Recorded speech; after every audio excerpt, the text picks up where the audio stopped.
Hey, so this is one of the nicest spots ever for a midweek chat, don't you think? I'll get out of the way for a second. Oh yeah. So we are right at the mouth of the Onion River, and just that way a little bit, and my motel is just that way a little bit, and north shore of Lake Superior, right? So, and sometimes I come up here by myself, sort of retreat days, but this has been a lot more fun because I have my old buddy from kindergarten years with me these 3 days. We've been hiking and eating good and stuff like that. So anyway, that's great. But I do have some things. I remembered my paper this year. This is on the back. It was stuck in a book, this piece of scrap paper. It was from a book club that I ran in 2007 in Menominee. And it's all these questions. And I used to be more high maintenance with my book clubs. I had to write out discussion questions and stuff. Anyway, one of the questions was, why does Jesus tell his followers not to broadcast his miracles? The author gives an unusual answer. But I don't have the answer. I just have the question. I wish I knew the answer. I wish I remembered. So let's do some Parish stuff and a few other things. Then I got to upload this, and I hope the motel internet is good enough to upload it. But so the Summerfest team met. I walked into the gathering space, and it was half full. There were so many people that are the chair of the Saturday food, the chair of the Sunday food, the chair of the bingo, the chair of the car show. You know, everybody that's taking part of a different piece there was there. So that's really the glory of these parish festivals. They can be kind of if everybody doesn't chip in, they can be just really burdensome for a couple people. But if everybody's kind of there and the spirit's good, and we know we're doing it to celebrate community and build community, then it's just a great thing. So that'll be August, the second weekend in August. What is it? August 12th, 13th, something like that. And so that's great. I know we've been emphasizing the raffle tickets a lot, but I mean, it's really about the community time. The raffle tickets are going well. We don't. People can take the cheaper raffle tickets for free and then sell them and then bring the proceeds back. So I think over half of those have gone out to people who picked them up. And then the bigger raffle tickets, you know, I won one last year because they weren't as many people. The bigger ones were like $100 a pop, but they're only selling a limited number of them, so your chances are better. So I should say I didn't win it. I bought it for someone else, and then they won it, and that was good. But you know, a ticket that I bought won, so I thought that's pretty good. Anyway, so what else we got? We had 2 deaths in the parish recently. Well, actually, I mentioned Jerry Vinks. His funeral was delayed, but they set a date. I believe it's July 20th. You might want to confirm that. And that's when I'll feel like I'm such a vacationer this year. This is like a 3-day break. In July, I'll have a longer break out in Seattle. And during that time is when the family wanted to have Jerry Vinks' funeral. And so Father Schultz kindly and generously, and I think because he wants to, he knew Jerry for a long time, will have that funeral on July 20th. July 20th, of course, it's the anniversary of the first time we landed on the moon and our astronauts walked around on it. That was one of my first memories. I was 5, you know. Black and white on the old TV downstairs. Pretty remarkable. And then I remember trying to stare up at the moon at night to see if I could see him, you know. It's good memories. What else we got? Sunday, if you want to recreate, we got lots of recreation opportunities. Sunday's the Parish bike ride, second one of the year, on supposed to be June 25th. I've had a lot of inquiries. People want to know how far is it. People are worried maybe that they won't have the stamina to do it. And if you really don't bike, then maybe it's not the best thing. But it's not like we go fast. It's like there's a couple hills, and usually when we get to a hill, about half the group walks it and half the group goes up it. So last time we didn't stay together. Actually, I was a little disappointed. Last time, the last mile, people finished and left, and other people came in at the end. So that's not ideal, but I guess people got places to go. But we made it back by 2 last time, and that's good. That's always my goal, to try to get back by 2. And then in the evening at 6, we'll have the family softball. So I think that went really well. I couldn't attend it last time. I scheduled it, but then I had a family emergency kind of thing, and I couldn't be there. So, but they had it, and I heard it was great. So we'll have part 2, and we have one scheduled for July as well. So Sunday, bike ride, family softball. I heard they didn't have very good softballs. I thought we had a ton of softballs in that box that I left. So they have other ones. The thing about the really good softballs is they're a little hard. And so if you can get a shot back to the pitcher, it could actually hurt. So that's why I'm a little reluctant to use the really good softballs out there. But so anyway, we'll see. I'll pitch. Maybe I won't. Usually I pitch, so if the ones come hot back to the pitcher, you have someone with my cat-like quickness that can beat the ball down and not get hit in the face. So anyway, with that great advertisement, I'm sure a lot of people will come. Let's see. And then Saturday, I hope this will happen and it'll be fun. I forget if people are doing much. So John the Baptist, I mentioned him last week. The vigil fire for John the Baptist. Saturday after Mass, we'll build it. We're going to call it a bonfire, but that makes it sound like it's huge. It'll be like a campfire. And gosh, at this point, I'd say bring your own lawn chair if you want to sit. I don't know if anyone's bringing like marshmallow kind of deals, but we'll have a little prayer service with an icon of John the Baptist. And I have a cube game. That's always fun. So maybe I can break out the cube. I have to always remind myself of the rules.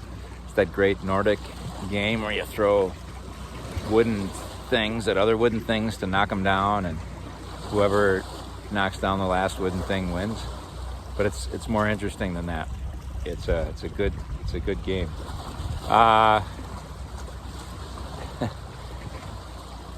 Sunshine Days. So that's this long tradition, right, at St. James for our little ones, and often our teens volunteer, or you can be an adult and volunteer as well.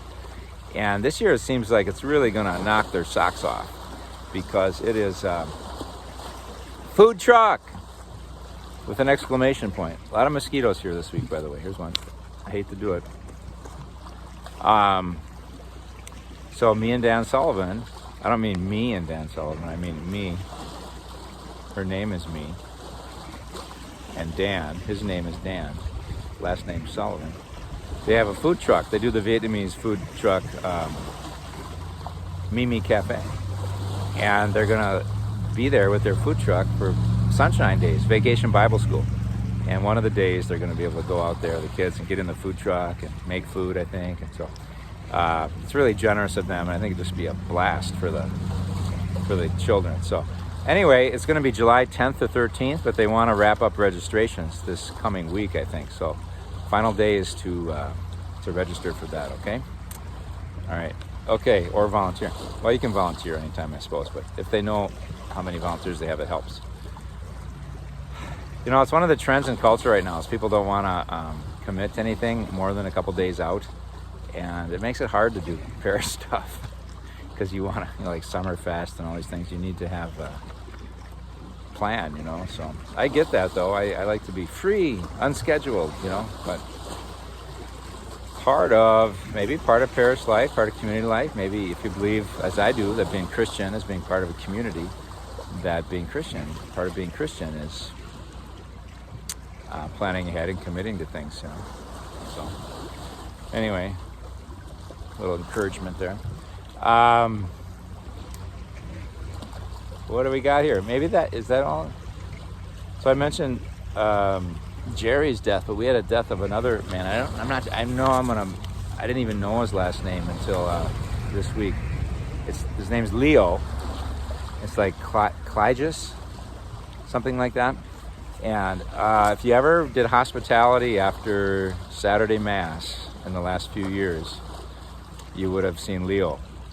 Leo's a good man, and he'd go to mass and he'd just kind of hang out in the hospitality room, talk to a few people. I always liked him.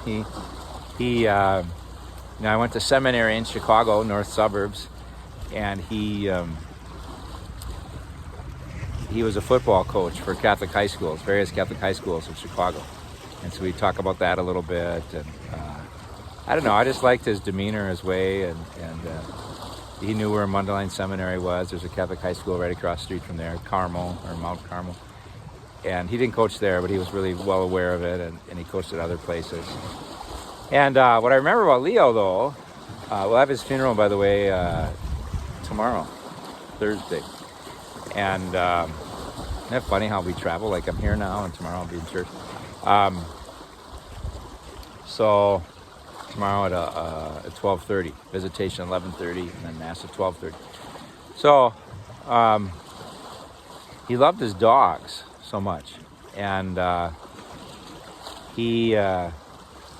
saw him once. He just was sad. He said, "Yeah, my dog died," and I don't have a dog.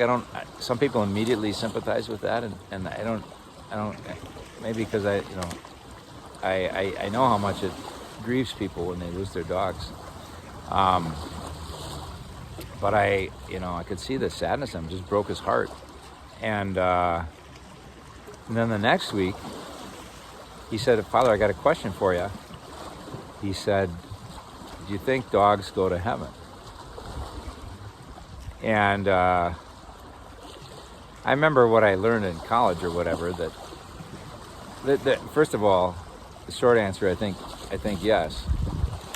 But there's also a train of thinking that says animals don't have souls, so souls aren't redeemed, so they wouldn't go to heaven.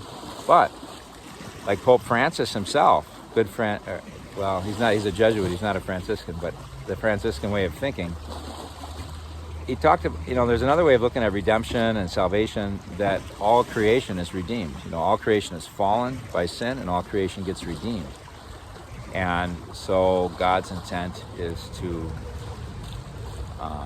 in this new creation, it's not just about human beings. That really is something that I think has kind of damaged our earth a lot. A lot of our theology has just been about human beings are the end all and be all of everything.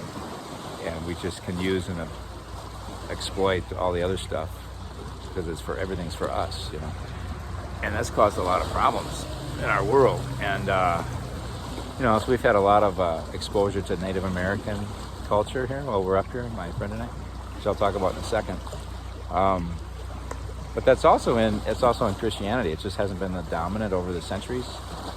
But anyway, so I told him. So I said the Pope Francis would say, "Yeah, your dog's redeemed in heaven, a part of the new creation, part of God's wide net of salvation to save all creation." So I remember that gave him great comfort, and so I was happy about that. So anyway, I remember Leo fondly. We'll commend his soul to God tomorrow, and bury his body as it waits. How does that prayer go on the right? I can't remember now. Because God has chosen to call Leo to himself, we commit his body to the earth today. For we are dust, and to dust return.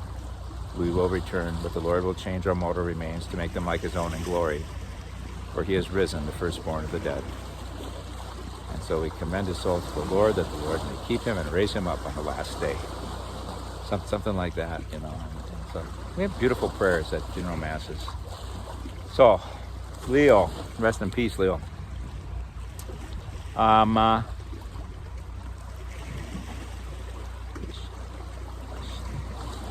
So I mentioned, we were at Grand Portage quite a bit this week. It's the tip. It's like the last city before you get into Canada and Thunder Bay. We probably should have brought our passports and gone into Canada to see Thunder Bay, but we didn't. So Anishinaabe.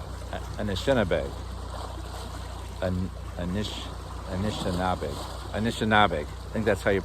So I'm just trying to learn this. I remember I was reading some novels by Louise Erdrich.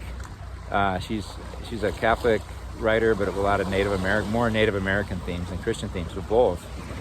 I remember reading an article about great Catholic novelists in America Magazine maybe 25 years ago, and she was one of them. So I started reading her stuff, and I like it quite a bit. And she uses that word a lot, Anishinaabe. Anishinaabe. And that's the same as Ojibwe. I guess that's more the original language of the people, how they refer to themselves, Anishinaabe. and then white folks started to call Ojibwe and Chippewa, but it's the same people that you're referring to. So anyway, we went up to where the fur trade happened. There's a trading post in Grand Portage. We walked the portage route where people would carry. You ever see the way that, like, these French guys, or maybe some Native Americans too, would they'd carry like a cask that could have rum in it or gunpowder, like a little barrel, like heavy thing, and then under that would be it looked like a hay bale, but it'd usually be furs. So, well, furs on the way down toward the lake, they'd catch the furs up in Canada and then bring them down all these rivers. And then they hit a certain point where there were too many falls, and so there would be these guys, these porters, that would put these packs on their back, and instead of like a backpack, they'd have this leather strap around their face. I got a nice picture of myself standing next to a wax museum figure of one of those guys. So big, like right around their head, and so then lean forward, and they carry, and the rangers aren't National Park rangers awesome people? I never met one I didn't like. And it's a national monument up there. It's not a national park, but it's staffed by the National Park Service. Anyway, so they said each of those weighed 90 pounds, so 180 pounds. They'd be carrying, and this whole trail is 3.7, about 9 miles, I think. And they wouldn't walk 9 miles with 180 pounds strapped across their forehead and on their backs. But they do half miles, then rest, and then walk back without a pack, and then grab another pack, and it's kind of like a fire drill. And we walked a lot of that path, and it's between hills, so it's pretty flat. But man, it's muddy, it's rocky. We had like boardwalks constructed we could walk on, plus we didn't have any weight on our backs. A lot of times just kind of getting out of nature and see how people lived in the old days. I just appreciate that, and not for all of us, because a lot of people have very hard physical lives in the world. I think of migrant workers and the agricultural work and picking things, and miners, and there's a lot of people that are still. But for a lot of us, it's just life is just kind of a bed of roses physically compared to what other people had to do in history. There's a lot of machines to do a lot of that work now. So. Anyway, so I had a renewed appreciation of that. And just when you get out and hike in your backpack, I remember being, and I was probably like this as a child too, but I remember being with a family once out camping, and the children refused to drink the water because it wasn't cold. And I thought, whoa, wait till you're really thirsty. Let's just walk around for 3 hours without any water and see if you'll drink it when it's not cold. It's just, I don't know. We don't want to get too spoiled, I guess. So it's one of the things nature can teach us. So Gordon Lightfoot died this year, right? I don't think I mentioned that in the chat, but he was one of my faves, and he has the legend lives on from the Chippewa on down, from the big lake they call Gitchigami. Started it too high, so too low. Let's start it again. The legend lives on from the Chippewa on down, of the big lake they call Gitchigami. Well, guess what? They don't call it Gitchigumi. They call it Gitchigami. It means big water, I think. So that was a learning. I don't know how we got Gitchigumi out of Gitchigami, but pronunciations get kind of distorted over the years. We had two Native American parishioners. I think Karen is mostly up at Coudray now. I don't see her too much, but she was always there every weekend with Dewey. And then we had Dewey's funeral a couple years ago. So, Isham's. And it was always great. I kind of wish I'd tapped his brain a little bit more for, I think as I was preparing the funeral, some of their families said, it's not always so easy being Christian and Native American. A lot of us are. Sometimes people would look down on us for not affirming or upholding our our more ancient ways, the more spirituality that's more rooted in our history versus the European history. And I thought it was really interesting, because we had all the missionaries come, and there's intermarriages, and there's a lot of, it's just interesting how cultures intermingle and everything. But they were an awesome part of our parish for sure. I hope to see some of them again. But they would tell great stories about when they were Karen, when she and Dewey, just to go recreate, they go up to Coudray and harvest wild rice. And then I looked up on a YouTube video how you harvest wild rice. It's really cool. It's like you have this canoe and you go through this rice shallow lake with your canoe, and then you kind of get the stalks with the rice near the boat, and then you beat them with these wooden rods, and then the grains fall into the boat. Just sounded awesome. I was going to bring a bag of wild rice that I bought at a stand. There's a prop for the chat today, but I forgot. There was this I mentioned this Louise Erdrich. I think maybe I mentioned the story in a homily or two, but so there was this couple. It's called Love. One of her more famous novels is called Love Medicine, and so I forget the characters' names, but let's just say I don't know, Mary and Joe. And so Joe was not faithful. Joe had kind of he'd get out at night and just he was not faithful with his body, and so that caused Mary, of course, a lot of pain. And she went to a traditional medicine person, and they said, well, I have some medicine you can give him that will help him be faithful. And it was, the core of the whole thing was a goose heart. So heart, like love medicine, heart. And then the goose mates for life. And a goose is always like faithful to the goose's spouse, I guess. And so Mary made this marinated goose heart, and she had to get Joe to eat it. And so she serves it and tries to dress it up in a nice sauce and all this stuff. But he could kind of tell he was being manipulated. And so he wouldn't eat it. He'd fool around with it. He'd put it in his mouth, then he'd go. He wouldn't. Then he spit it out again, and she was getting really frustrated because she's frustrated him to begin with because of the infidelity, and now she's frustrated that he won't eat the love medicine. So she stuffs it in his mouth, and she starts beating his back to try to make him swallow it, and he chokes and he dies. So that's too bad, right? Remember that Bonnie Raitt song, I Can't Make You Love Me If You Don't? Reminded me of that. But anyway, so then she feels terrible because she killed her husband trying to make him love her. Or he loved her, he just did, I don't know. So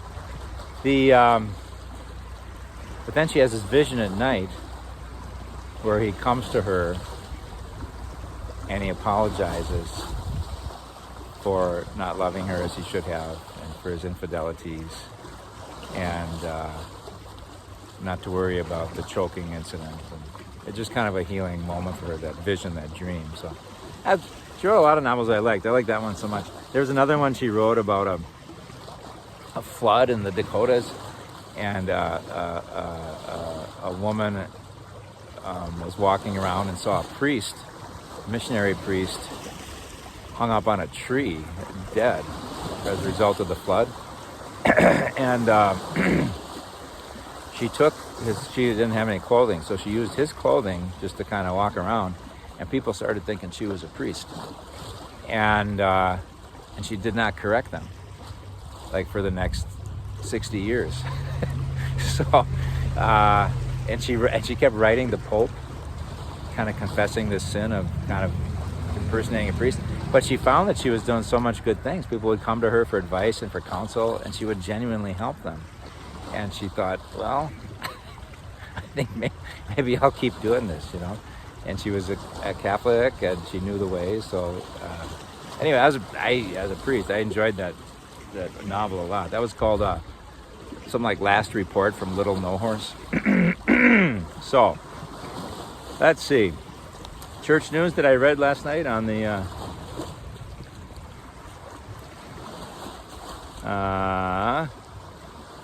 you should hear the Anishinaabe word for blueberry pie. It's like that long. She said, the guide at the Grand Portage Trading Post said, "You want to hear the longest word in the Anishinaabe language?" And I said, "Sure." She says, "Blueberry pie."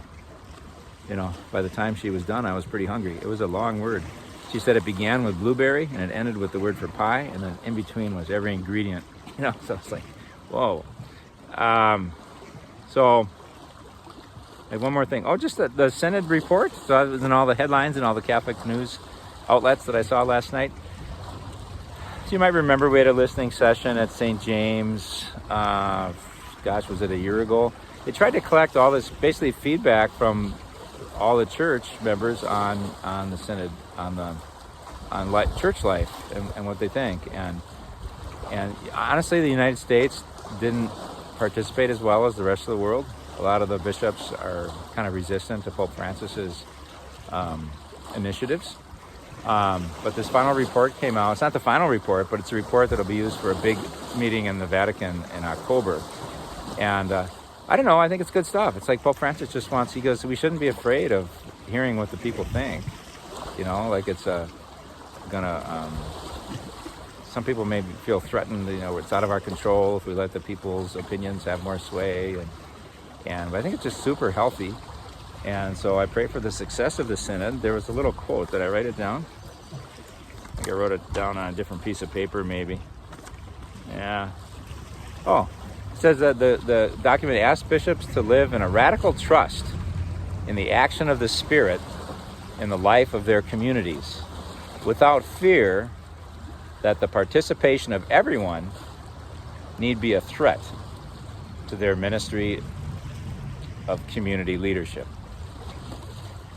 I mean, I get that too as a pastor. You know, everybody kind of has their opinions, and you kind of have your vision, and what if they're different, and you get, you know. But I think Francis is just a great leader that way, you know. And he's not saying, hey, let's all take this up to a vote and we'll do that. It's not at all. It's like listening. Let's be in touch with where people are really at, and our people, maybe they have some wisdom that we need to take into account. So anyway, that's good. We'll hear more about that in October. So may the soul of Leo and Jerry rest in peace. I'll just let you take this in for a second here.